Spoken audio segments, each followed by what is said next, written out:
প্রিয় দর্শক, সালামু আলাইকুম। আমরা আবার ওই ভাইটির কাছে আসছি। সালামু আলাইকুম ভাই। ওয়ালাইকুম আসসালাম। ভাই, আপনি কতদিন যাবৎ সৌদি আরবে আছেন? এই 10 বছরের কাছাকাছি। আপনার দেশের বাড়ি? চাঁদপুর। আহ, এটা আপনার গাড়ি ভাই? হ্যাঁ, হ্যাঁ হ্যাঁ, এটা আমার গাড়ি। এই গাড়ি দিয়ে ভাই মাল দেয় প্রতিটি মাতামে। ভাই, আপনি কতটি মাতামে মাল দেন? এই 7-8 জায়গা হবে। আহ, প্রতিদিন কত টাকার মাল ক্রয় করেন আপনি? 3,000 4,000। আহ, আপনার মাসিক ইনকাম কেমন হয় ভাই? এই 4,000। বাংলাদেশে কত টাকা হতে পারে?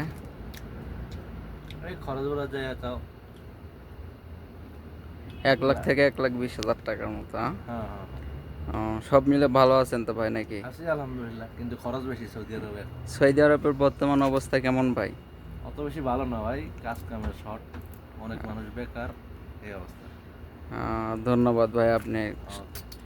বলার জন্য। ভাইটি আবার আমাদের এখানে মাল দিয়ে আসছে। ভাইকে অসংখ্য ধন্যবাদ। সালাম ধন্যবাদ, আলাইকুম। ওয়ালাইকুম সালাম।